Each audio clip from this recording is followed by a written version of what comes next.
Welcome back, everyone. We're here at CPAC in Florida. We're sitting down with Kevin Sorbo. And Kevin Sorbo, real pleasure having you on. It's good to be here. I'm glad we worked this out because we were going to do it via Skype. This is much better in person. Yeah, we're going to do Skype, and I found out you were going to be at CPAC. Yeah. I'm glad to have you here. Now, I know you were, of course, Hercules. You did this really most popular show on television for a long time.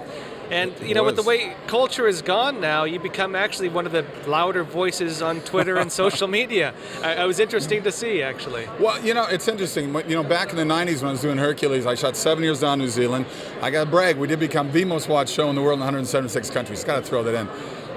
All we had back then is You've Got Mail. So we didn't have this social media where I could have built probably up millions of people to follow at that time. But I have jumped on it more in the last, 5-6 years or so. But I'm kind of waking up to it now and finding out that you can't say everything because it'll be censored. Well, and people were seeing this actually. You don't hold back. You're not afraid to call out nonsense when you see it. You're not afraid to you stand up for your values when it calls for it.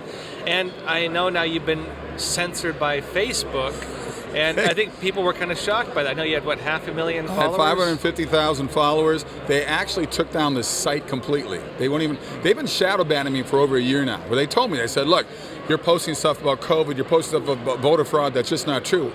It is true. I'm posting opposing points of view. It wasn't just mine. I was putting in other doctors saying this. I was putting in things that people were saying about the voter fraud, but it wasn't on their agenda. That didn't follow what they considered their fake news. So they just took me down completely. And they said that they gave me warnings. They didn't give me warnings. They just took me down because they don't like me because I'm a conservative.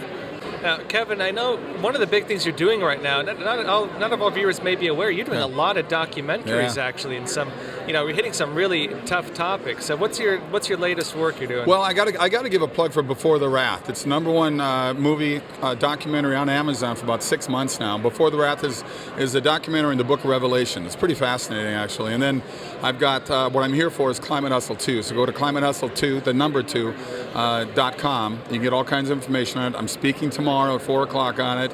And one more thing that's going to endear me to the Hollywood green elites, of course, what they call global warming, I call weather. I saw an interesting chart over 100 years of weather around the world, the average temperatures. You know how much warmer the Earth has gotten? 0.41 degrees. So it's incredible to me that we're creating so much fear and anxiety over this, and we're teaching kids from grade school on to just, save the Earth, save the Earth. I'm all for electric cars. I'm not against that. I'm all for trees and all that. So it's insane what we're doing, and listening to these people tell you, like Al Gore, who became a billionaire off this fear factor, about saying that we have to spend billions and trillions of dollars to save the Earth. The Earth is just fine. The Earth is going to survive, trust me. And so what is the hustle in this climate hustle? It's their hustle. It's a hustle that comes from that side. So really, I'm on camera, I narrate it, but it really is about listening to all the other side from scientists and scholars and people who know a lot more about it than I do, saying, okay, look, these are the facts about this. And then it shows the hypocrisy these people are screaming for it, from a John Kerry to Hollywood elites as they jump on their private, G5s and jet around the world. So once again, it's do as I say, but not as I do, their mentality. And what was the motivation for this new documentary you're doing? The issue you saw that made you want to go and make this? The team that came to me, they're the ones who said, hey, we know that you were saying this about global warming and you're opposing viewpoints on it. We'd love you to be the voice of it because, some people know I am, some people don't. But for those who know I am, they thought I'd be bringing more people to watch it at least. So we had a Fathom event with it. Now it's out streaming and on DVD. And this is kind of the same stuff you were banned on Facebook for. Of course, of course. Because it's a one-way street. They scream for tolerance, right? They scream for freedom of speech, but only if you agree with what they say. And it's crazy what we're doing in this world right now. I mean, who perpetuates the anger and hatred and divide more than the left does? I'm there to have a civil conversation. All they do is say, well, follow the science. Then you go, well, tell me what the science is. And they don't have the answers for it. They just say, well, it's science. And then they run away. They love their labels, but they never have any way to defend what they say. So a lot of them say this is settled science. What would you tell them? Here's the thing. They should watch this just to get an opposing view. I've watched it. I've watched Gore's thing. I mean, watch it. Why don't you get both sides of the issue instead of just following one side? Well, I'm a liberal. I'm only going to find what liberals say. Look at both sides. I watched CNBC. I've watched Fox. I've watched CNN. I look at all those things. If you watch a story that Fox does and CNN does and the BCC does, and you're going to get 3 completely different stories on the same story. So it's that old adage, it's yours to mine, the cold hard truth. There's always 3 sides to every story. Well, this brings up another issue. You're a conservative, yes, also a Christian, and yes. you're in Hollywood. And the, 2 of these don't seem to work with the other. That's like being a double leper in Hollywood. We moved away about over 2 years ago to Florida. We live in Florida now. We've been looking to move for 5 years. I love California. I just don't love what they've done to the state. I'm tired of the traffic. I'm tired of the taxes. I'm tired of the politics. And it's not just me. I mean, I read that in LA County alone, over 200 people a day are moving out. But you see the big businesses leaving. Lexus is gone. Another big company. I play golf occasionally with this guy that's a big furniture guy, and he said a buddy of his out of San Diego has 3,000 employees. They're moving to Texas. I mean, everybody's leaving, and there's a reason for that. And what amazes me at the Democrat Party doesn't seem to care. They go, well, they're leaving. We'll just raise taxes, because now they're thinking about raising the 13.5 to 16.9 state tax alone. So I don't get the logic. It's either about weird control or they're just insane. Now, I've been doing a lot of, I just got back from LA, actually. I'm here now in Florida, but, we were speaking to a lot of people in Hollywood, and there's underground conservative movements, and they're all terrified of showing their identities because they're afraid of not being able to be in the industry anymore when it comes to the film industry. Now, you've kind of done what everyone's afraid of doing and faced everything everyone's afraid of happening to them. What's life like after making that jump, I guess? Well, when I became more vocal about 10 years ago, my agent and manager both said goodbye to me. Oh, really? They'll never say it, behind closed doors they'll admit to it, but now they're interviewing me, they said, no, we didn't tell Kevin to leave, we just parted ways. They'd lie about it. I think more people are getting brazen about it, just admitting to it. I mean, I've heard some A-list actors say, I'll never hire a conservative being in my movies. But it's so childish. It's so infantile. But they said goodbye. So I had to form my own production company. I got SorboFamilyFilmStudios.com. SorboFamilyFilmStudios.com. Please sign up. And we're doing our own movies. And I've shot over 45 movies since then. Knock on wood. It's hard to raise money for independent movies. But, I got 3 movies in the can coming out. I got the next movie funded. I'm doing the next Left Behind movie. Speaking of faith-based movies, I'll be directing that as well. So people the biggest killer in America right now is apathy. And there's too many people on the right that are afraid to speak up. They go, oh, well, what can I do? Well, you can do by being honest with yourself and in postings. I don't care if you have 5 followers or 5 million followers. We need to be more brave and get out there and not be afraid of what's going to happen to our careers and lives, because look what they're doing right now. I mean, we're here with everybody walking around in masks. Everybody walking around, they give us a little green badge saying, oh, it's okay, you can walk around here now. I mean, look what we're doing to everybody. It's crazy. And we got to keep fighting the good fight or we're going to lose the battle. Now, Kevin, one thing I've found that's interesting is there really seems to be a new Hollywood coming out right now. Yeah. And, I mean, really high-quality films. I mean, surprisingly, until I started really seeing what's being done, I was surprised at how good a lot of these shows and films are. And from what I get, too, a lot of Hollywood films don't actually make that much money, and some of these independent guys are looking to do better than the Hollywood films. I've done pretty well. I mean, look at God's Not Dead. It's a $2 million movie, made over $140 million worldwide. My movie Let There Be Light did very, very well in theaters. Sean Hannity funded that one. There's wonderful movies in the under $5 million range that will always pretty much break even or make money on them. When they do the big Hollywood budget movies, they got to make a lot of money. People don't realize when they do like Avengers or Pirates of the Caribbean, those are $300 million movies, and they got to make $700 million just to break even. But they make $2 billion worldwide, so they'll keep pumping those out.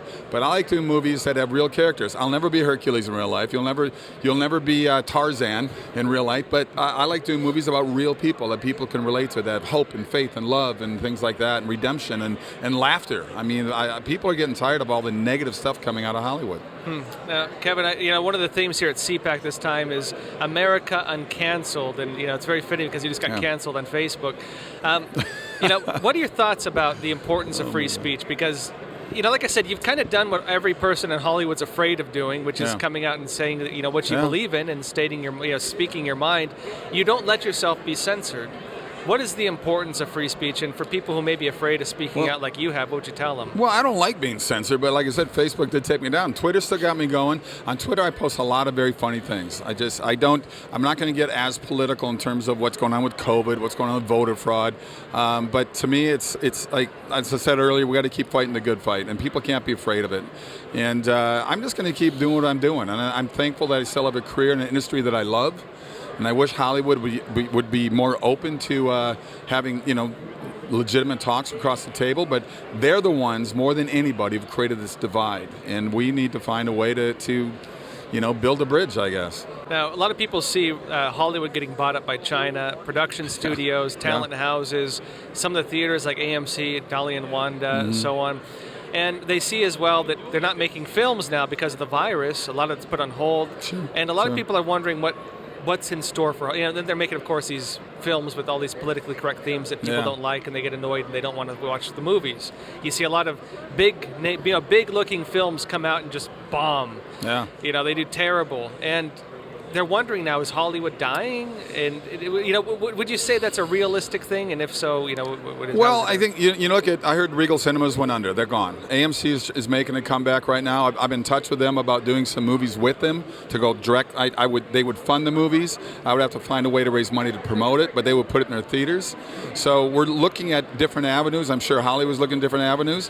Will we ever get back to normal? I hope we do, because it's insane that what we're doing right now, everybody. This is supposed to be something, have a 15-day break from this. Now here we are over a year later, and they're going to keep doing this and keep doing it. They love using fear as a weapon, and they're using it right now to destroy. Look at around the world. Look at all the businesses that people lost their businesses. Costco's essential, but a mom-and-pop grocery store that's been around for 3 generations, you're not essential. We need to wake up. I think we're reaching a tipping point because people are getting more and more fed up with what's going on.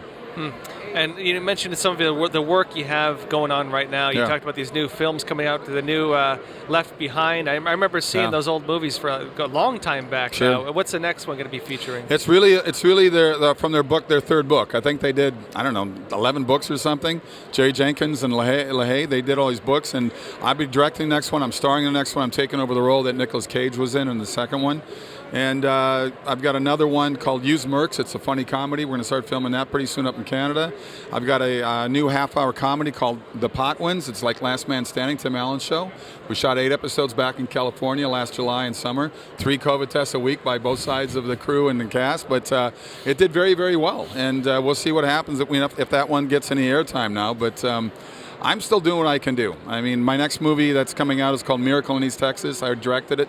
It's already, it's done, it's complete. We're going to hopefully get it in theaters by this spring. And we got John Ratzenberger in it. We got Lou Gossett Jr. in it. We got Tyler Mane, who's a WWF guy, but he's also Sabretooth in all the X-Men movies, this big 6'9" dude. True story set in 1930. So we're staying busy, and we'll see what happens. But I'm still plugging along. I remember seeing some of the posters for Miracle in East Texas. It looks like a good film, actually. It's very funny. It's a comedy, I understand. I mean, it looks really high production. Based on a true story. Looks great. Yeah. It's a true story set in 1930 about 2 con men that would woo widows out of their money on fake oil wells. And it's pretty interesting. It does have redemptive values. I know it sounds horrible there, but it is a comedy. We've won everything from best romantic comedy to best faith-based film. It's in the 10 the film festivals I've done. And what we're seeing now with these alternative films, this kind of alternative Hollywood coming up. You mentioned of your own production company. Yeah. For people looking to get into Hollywood and not liking what Hollywood's representing, what would you tell them when it comes to the new Hollywood kind of coming up? How do they get involved? Go to SorboFamilyFilmStudios.com or KevinSorbo.net. Get a hold of me. I got wonderful scripts. Look, when Let There Be Light came out, we opened number 2 per screen average against Thor Ragnarok, a $300 million movie. Netflix called me up and said, we want to open an inspirational division with you. I had 3 in-person meetings at their offices in Hollywood. I've had multiple talks. They still haven't pulled the trigger. Come on, guys, pull the trigger. There's 80 million households out there that want family-friendly movies. I have them. And to me, it's like, let's get past this ideology and this hate towards people who are conservative or Christians, and they can laugh all the way to the bank to those 80 million households and make fun of us crazy conservatives. But, Disney, Universal, all these studios can promote socialist values all they want, but the reality is they are a capitalist business. They want to make money. They want the stockbrokers, the stock buyers to be happy, stockholders. So let's be honest about the hypocrisy that goes on in that world as well. And I understand the other irony is you mentioned kind of family-friendly films. Sure. From what I get, PG movies are the most profitable movies. Sure. Why is Hollywood not making PG movies? I don't know. It blows my mind. I did 2 movies with Lionsgate a year ago and 2 years ago here in Florida called Bernie the Dolphin 1, Bernie the Dolphin 2. Great for kids under the age of 10. dolphin movies, and I said, G-rated movie, this is amazing. So I got to play a fun character in both those movies, and I think, we're doing more and more ourselves. I know other places are doing those too, so I know the Irwin brothers are doing a lot, the Kendrick brothers doing a lot, so we'll keep putting things out there, because I think eventually Hollywood's got to get past all this hate and anger and just say, let's do movies that will appeal to everybody. They can keep doing the R movies. I'm not saying stop doing it. I'm not a prude in any way that way. But come on, there's a lot of people out there that want movies that have a positive message instead of a negative one. Kevin, just last question. A lot of people right now are feeling kind of demoralized with the way the country's gone and what's happening right now. You're in an interesting spot because you've refused to be censored. You refused to be silent. Refused as much as you can not being censored. But you don't censor yourself for the sake of others. You stick by your principles, but you also don't get angry. You stay pretty level-headed. For a lot of people who are worried right now about where the country's heading and what's happening, what would you tell them? Once again, you got to fight back.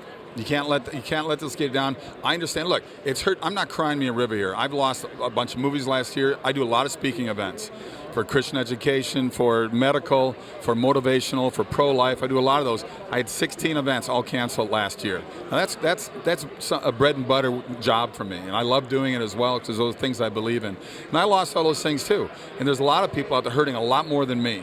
And we have to say enough is enough with the government, the way they're holding us back right now. We have to say this is time for us to move on. Not going to get into all the other part of the COVID issue, but we need to keep fighting back. And I hope people, please work out. I'm a big physical fitness guy. Working out, stretching. I know there's a lot of stress and anxiety. Those are two things that can help you in that kind of world. But start to be creative. Find ways to make yourself have a job. I'm making it sound easier than it is. I know it's tough, but you got to just keep pushing forward. You can't give up. Hey, Kevin Sorbo, real pleasure having you on Crossroads. Thanks for being here. Thanks.